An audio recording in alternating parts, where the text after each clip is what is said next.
이번 주간에는 스승의 날이 들어 있습니다. 가르치는 것은 어느 사회에서나 그 사회가 유지되는데 결정적인 요인이라고 할 수 있습니다.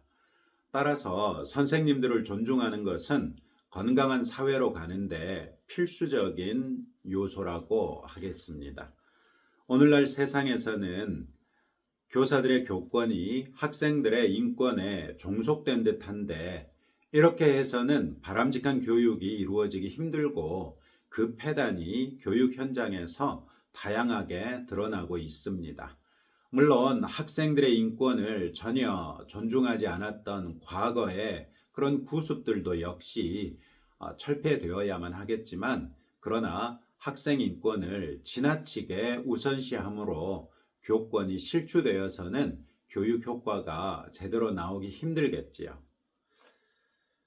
오늘의 성경은 교회 안에서도 잘 다스리는 장로는 물론이요, 말씀과 가르치는 수고를 하는 이들에게 더욱 배나 존경할 자로 알라고 말씀하고 있습니다. 이 당시 장로는 오늘날처럼 체계적인 신학 교육을 받지는 못했지만 성령의 인도하심에 따라 개척된 교회를 책임지는 목사의 역할을 하던 사람들입니다. 따라서 오늘의 성경은 결국 말씀을 가르치는 목회자들에게 1차적으로 적용할 수 있는 말씀이지요. 그러나 교회 안에서 말씀을 가르치는 사람들이 설교자만 있는 것은 아니지요. 주일학교 교사라든지 구역장이나 예배 인도자들 역시 말씀을 가르치는 중책을 맡고 있습니다. 이분들의 가치를 알아보고 존중할 수 있기를 주님의 이름으로 축복합니다. 먼저, 왜 말씀을 가르치는 사람들을 그렇게 존중해야 되는지 살펴보지요. 말씀이 그리스도인의 삶을 지배하는 원리이기 때문에 말씀을 가르치는 사람이 중요한 것입니다. 오늘의 성경에서 사도 바울은 잘 다스리는 장로들은 배나 존경할 자로 알되 라고 말한 다음에 말씀과 가르침에 수고하는 이들에게는 더욱 그리할지니라 이렇게 말하고 있습니다. 장로들을 배나 존경해야 하는데 말씀을 가르치는 사람들은 더욱더 존경해야 한다고 말하고 있는 것입니다. 왜 이렇게까지 말씀을 가르치는 사람들을 존경해야 하겠습니까? 우리가 말씀을 가르치는 분들을 매우 존중해야 할 이유들을 몇 가지 생각해 볼 수 있습니다.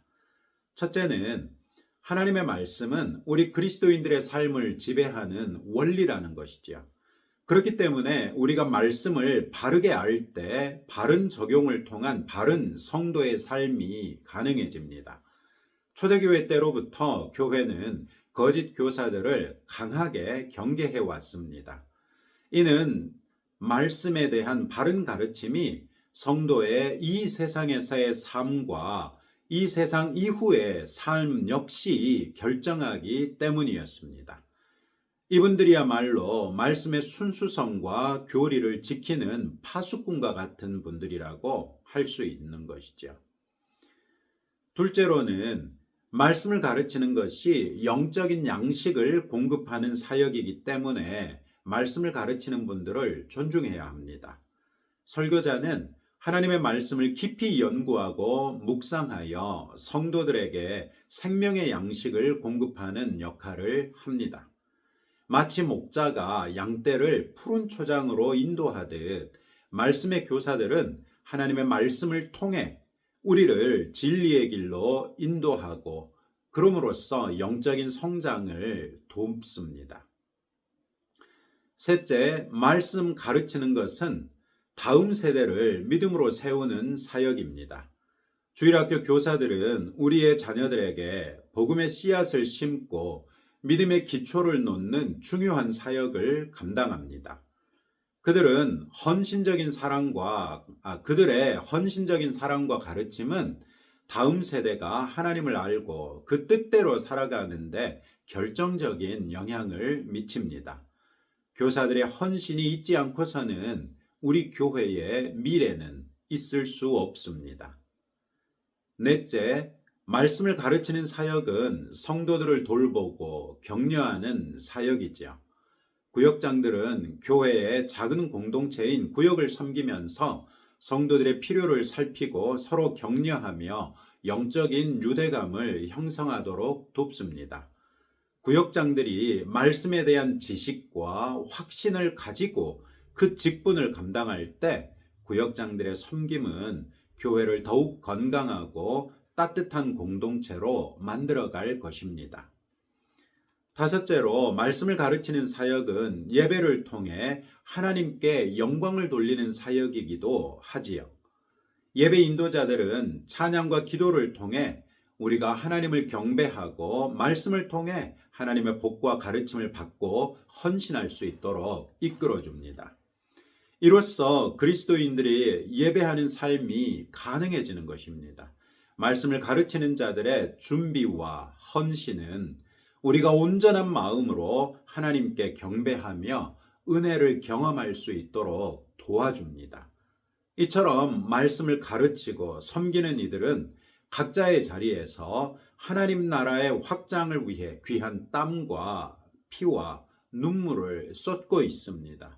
그들의 헌신과 수고가 있기 때문에 오늘날 우리가 이 자리에서 함께 예배드릴 수 있는 것이고 믿음 안에서 성장해 나갈 수도 있는 것입니다. 바로 이분들의 수고 때문에 우리의 영적 성장이 가능해졌다는 것이지요. 그런 면에서라도 말씀 사역자들을 우리가 충분히 존중할 수 있어야 할 것입니다. 그렇다면 말씀 사역자들을 어떻게 존중할 수 있겠습니까? 존경하다라는 말은 그 자체가 추상적인 개념이어서 우리가 곰곰이 생각해 보지 않으면 어떻게 하는 것이 존경하는 것인지 알기 쉽지 않습니다. 예를 들어 자녀가 부모를 존경하는 것은 부모의 말씀에 순종하는 것을 통해 알 수 있겠지요. 그렇다면 배우는 자가 가르치는 자를 존경하는 것은 무엇으로서 드러날 수 있겠습니까? 히브리 공동체에서 학생의 최고의 덕목은 모든 면에 있어서 스승과 같아지는 것이었습니다. 율법에 대한 지식에 있어서도 스승과 같아지고 그 율법을 삶에 적용하여 경건하고 의로운 삶을 사는 면에 있어서도 스승과 같아지고 하나님을 사랑하고 이웃을 사랑하는 데 있어서도 스승과 같아지는 것이었습니다.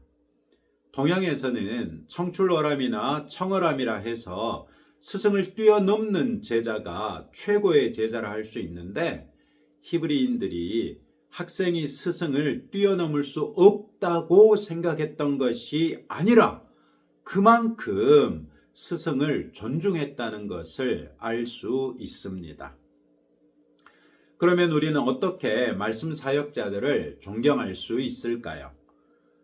먼저 기도로서 존경할 수 있습니다. 말씀 사역자들은 기도의 후방이 무너질 때 큰 공격에 노출됩니다. 주일마다 구역 모임 전에 설교자들과 주일학교 교사들을 위하여 또 예배 인도자들을 위하여 이름을 불러가며 기도하는 것이 그분들을 위한 가장 실제적이고 영적인 존중의 행위입니다. 여러분들의 기도로서 강력한 영적 방어와 지원이 가능하기 때문입니다. 둘째로 말씀에 귀 기울이고 순종함으로써 존경할 수 있습니다. 설교를 통해 선포되는 하나님의 말씀을 진지하게 경청하고 그 말씀대로 살아가려고 노력하는 것은 설교자에 대한 최고의 존경의 표현입니다. 또한 주일학교 교사들의 가르침을 자녀들에게 다시 한번 이야기해주고 함께 실천하도록 격려하는 것도 귀한 존경입니다. 구역장들의 권명과 섬김에 감사하고 협력하는 모습, 예배 인도자들의 인도에 따라 마음을 다해 예배에 참여하는 자세 또한 존경의 좋은 표현이라고 할 수 있을 것입니다. 셋째로는 격려와 감사의 마음을 표현하는 것도 좋은 존경의 표현입니다. 따뜻한 말 한마디, 진심 어린 감사는 봉사자들에게 큰 힘과 위로가 됩니다. 그들의 수고를 당연하게 여기지 않고 작은 것이라도 감사하는 마음을 표현하는 것은 아름다운 존경의 모습입니다. 때로는 물질적인 후원을 통해 그들의 헌신에 감사하는 마음을 전할 수도 있겠지요. 넷째로는 말씀 사역자들의 어려움을 이해하고 지지할 수도 있습니다. 말씀을 가르치고 섬기는 일은 매우 부담스러운 일입니다. 우리가 누군가를 가르칠 수 있을 정도로 말씀을 잘 알지 못함에도 불구하고 우리에게 주어진 사역이기 때문에 남들 앞에 서야만 하는 그런 부담이 있습니다.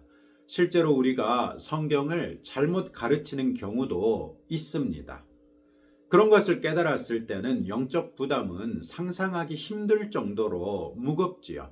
그럼에도 불구하고 순종하는 마음으로 말씀을 가르치는 자리에 또 설 수밖에 없는 것입니다. 이런 말씀 사역자들에게 비난이나 비판보다는 이해와 격려로 그분들을 지지해 주는 것이 필요하지 않겠습니까? 그분들이 지칠 때 힘이 되어 주시고 어려움을 겪을 때 함께 기도하며 지혜롭게 극복하도록 돕는 것이 성숙한 존경의 자세라고 할 수 있겠습니다.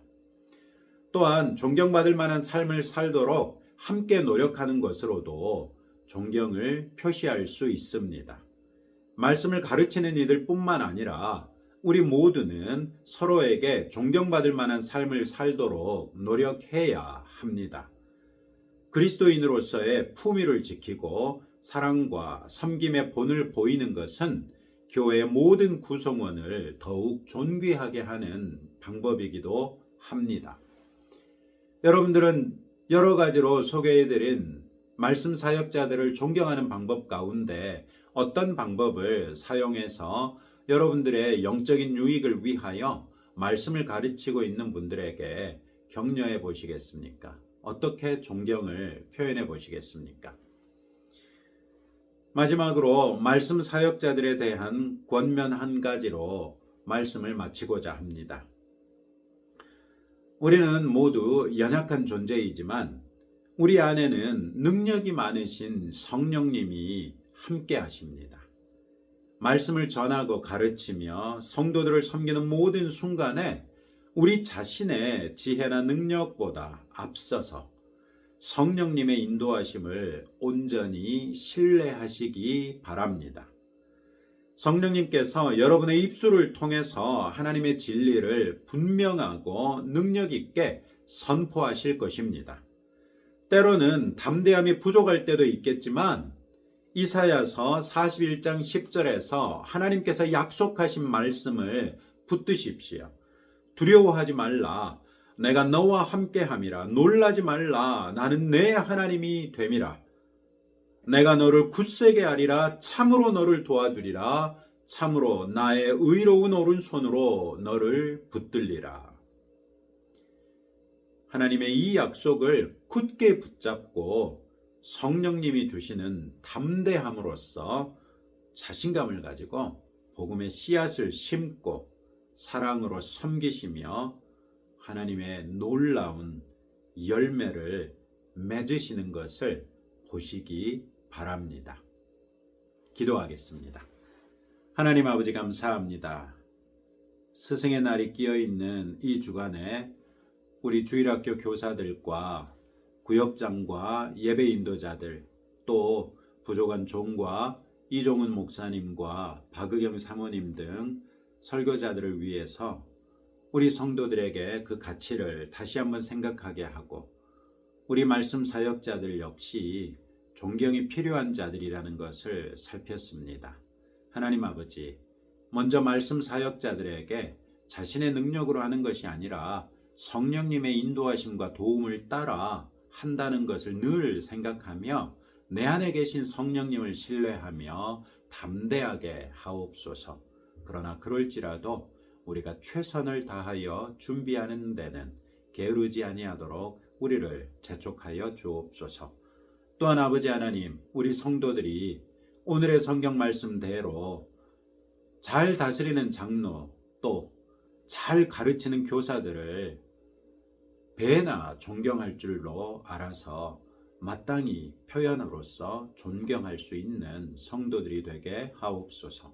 그리하여 우리 교회에서 말씀 사역자들이 주의 은혜 가운데 또 성령의 인도하심을 따라 담대하게 말씀을 잘 가르칠 수 있는 교회가 되게 하시고, 그로써 우리 교회 안에 말씀이 왕성하게 역사하는 복된 교회 되게 하옵소서. 예수님 이름으로 기도합니다. 아멘.